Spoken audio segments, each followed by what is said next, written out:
N'hésitez pas à liker la vidéo si elle vous plaît et si vous êtes nouveau sur la chaîne, n'oubliez pas de vous abonner et d'activer la notification pour ne rater aucune de nos prochaines vidéos. On commence.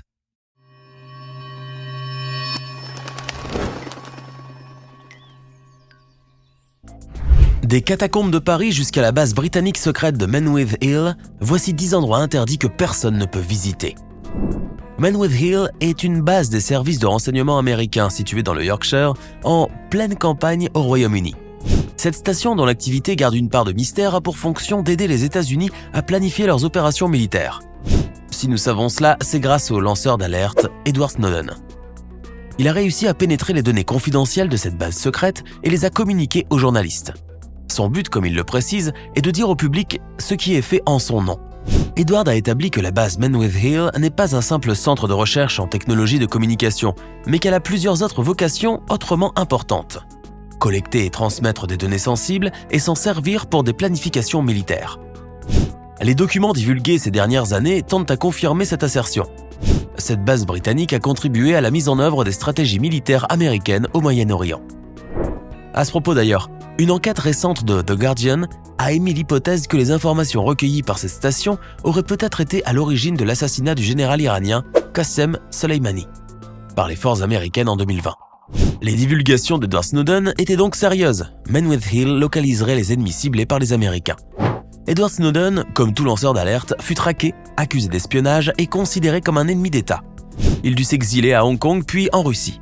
Là, il reçut en 2020 le titre de résident permanent. Quant aux activités secrètes de Menwith Hill, elles se poursuivent toujours dans un profond secret. Personne ne peut y pénétrer physiquement, hors les employés.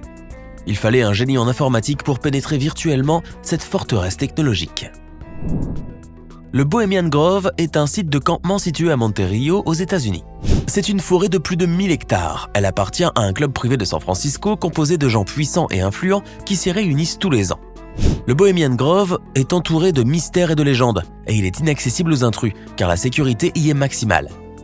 Supposons qu'un homme s'aventure non loin de cette zone interdite.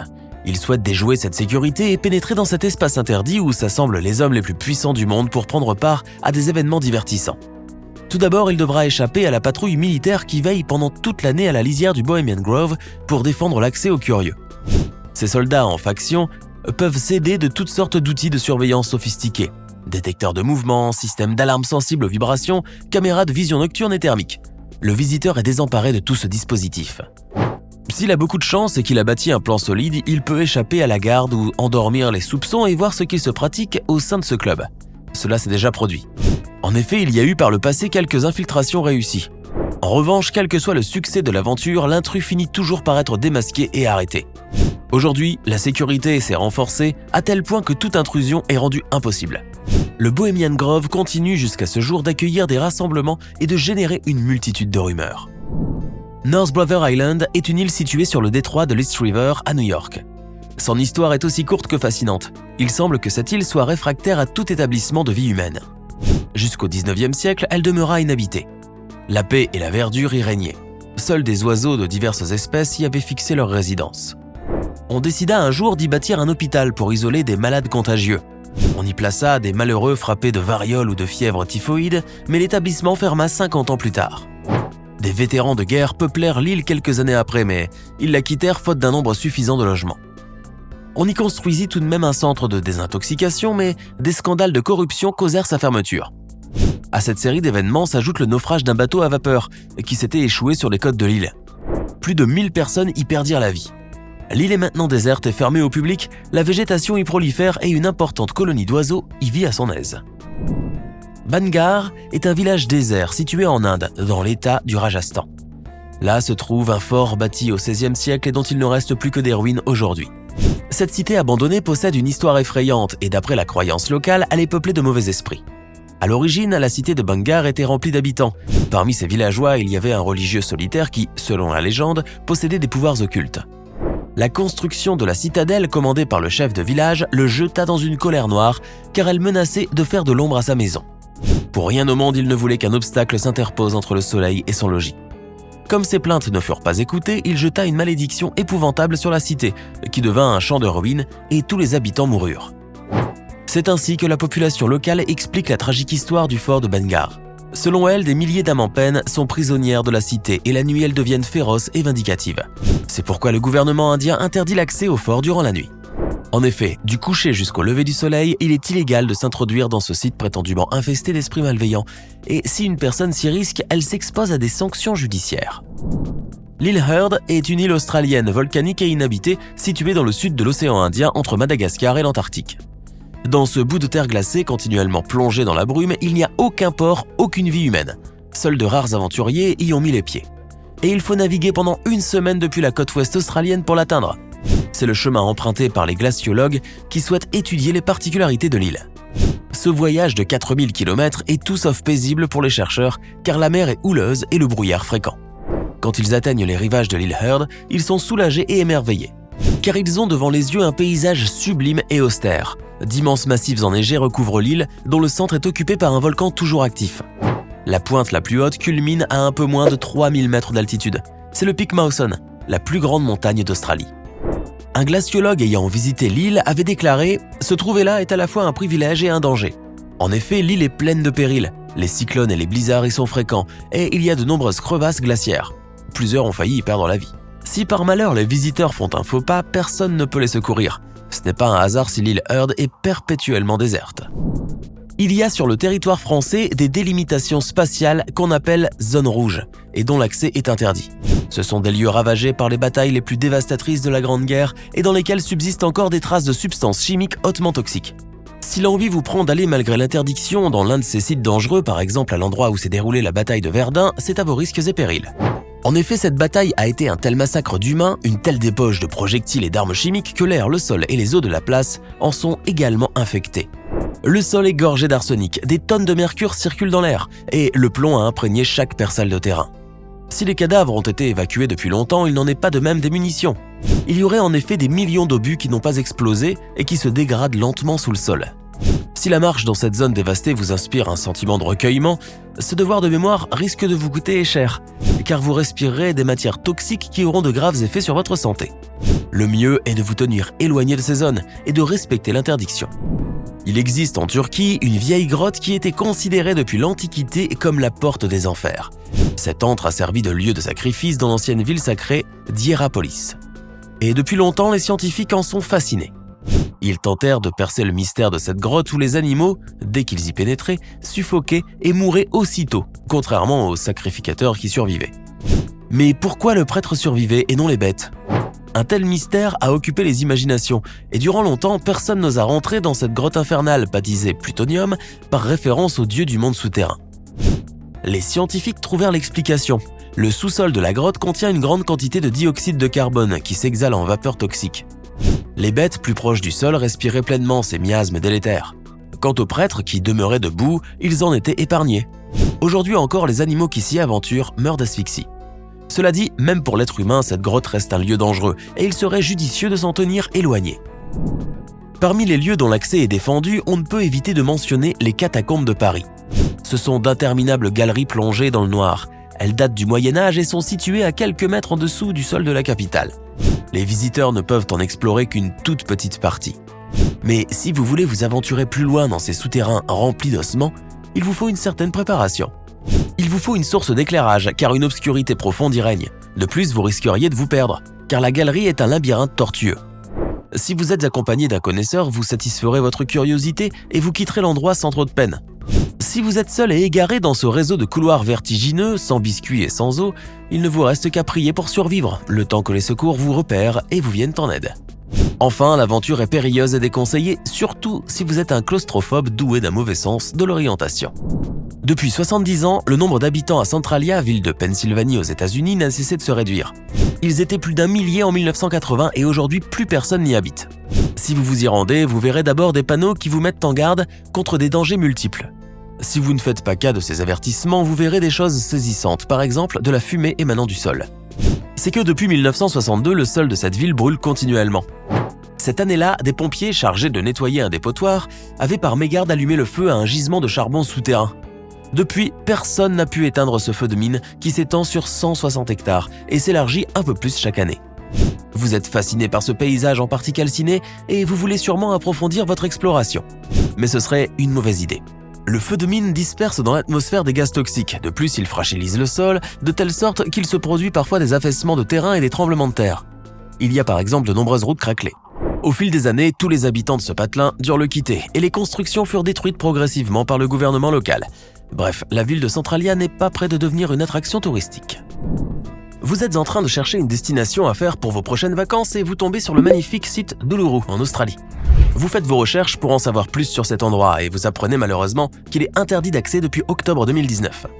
Il s'avère que le rocher le plus célèbre d'Australie, tant prisé des touristes, est une terre aborigène détenue par la communauté Anangu. Ces derniers déplorent le fait que les touristes qui arrivent en masse laissent derrière eux beaucoup de dégâts sur leurs terres d'élevage et leurs terres protégées, notamment à cause de leurs véhicules. En gros, ils ne veulent pas trop de vous chez eux. Vous êtes déçus, vous qui vouliez de la découverte, il va falloir vous trouver une autre destination maintenant. Vous connaissez le Brésil, sa cuisine, sa musique, son art, etc. Mais laissez-moi vous dire que vous ne le connaissez pas très bien. Du moins, vous ne connaissez pas l'île Coimbra Grande. Je vais vous en parler, mais je vous préviens, ça risque de piquer. Située à 35 km au large de l'état de Sao Paulo, l'île Coimbra Grande, faisant 43 hectares, a pour résidents des serpents, et pas n'importe lesquels, puisqu'elle abriterait le Jararaca iloa, une espèce endémique au venin mortel. Ce qui en fait l'île la plus dangereuse du monde. Les serpents sont tellement nombreux qu'il paraît qu'il y en a un par mètre carré. Ils occupent les plages, les forêts ainsi que le sommet de l'île, il y en a même sur les cimes des arbres. Cela est dû au fait qu'ils n'ont pas de prédateurs et ont donc eu le temps de se reproduire tranquillement. Désertées depuis très longtemps et fermées au public, les plages isolées du continent depuis 11 000 ans sont seulement visitées par les chercheurs de l'Institut Butantan d'herpétologie. L'idée de vous imaginer sur l'île vous angoisse, n'est-ce pas? Rassurez-vous, il y a quand même quelques kilomètres entre vous et le Brésil. Mais vous voilà au moins prévenu au cas où. Vous venez de terminer le film apocalyptique Storm War. Un film sympa mais qui vous a fichu un peu la trouille. Une question vient vous turlupiner soudainement. Et si ce qu'il y avait dans les films arrivait réellement dans la vraie vie? Comment conserver l'espèce humaine dans une planète complètement détruite par les guerres et les catastrophes naturelles? Je vais vous le dire. Et pour ça, il va falloir me suivre en Norvège. Mettez votre parka, on embarque. Vous vous demandez ce que vous venez faire ici. Eh bien, je vais vous le dire. Vous voyez la trappe là-bas? Eh bien, c'est la porte qui mène droit vers une chambre souterraine que l'on appelle le coffre-fort de l'Apocalypse. Il s'agit en fait de la réserve mondiale de semences du Svalbard. Plus de 100 millions de graines et de semences provenant des 4 coins du monde sont conservées là-bas. Cette chambre a été construite à partir de 2006 sur l'île norvégienne du Spitsberg. Elle est destinée à conserver dans un lieu ultra sécurisé des graines de toutes les cultures vivrières de la planète afin de préserver la diversité génétique en cas de pépins. Nous parlons d'un désastre planétaire qui détruirait toute forme de végétation. Ainsi, les semences pourraient restaurer la flore de toute une région. Je suppose que vous devinez pourquoi on a choisi la Norvège. Bravo, c'est pour son climat idéal pour la conservation et pour le fait que la réserve ait été creusée près de la petite ville de Longyearbyen, où vivent seulement 1900 habitants, ce qui la rend éloignée de tout. L'accès est bien évidemment interdit à tout le monde, sauf à ceux qui sont chargés de rafraîchir, renouveler et entretenir les stocks.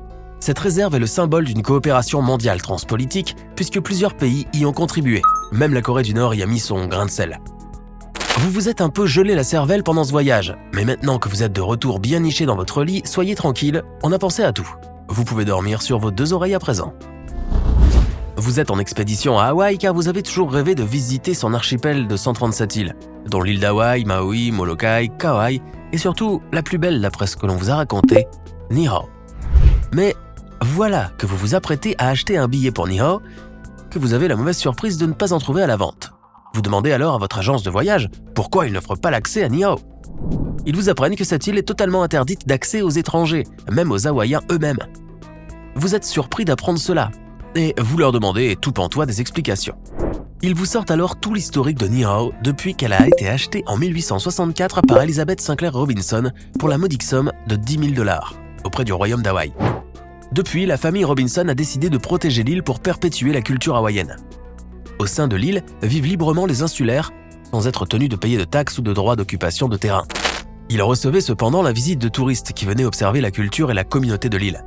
Mais à partir de 1952, l'épidémie de poliomyélite a fait ravage dans les îles, et depuis, l'accès à Niihau fut strictement interdit.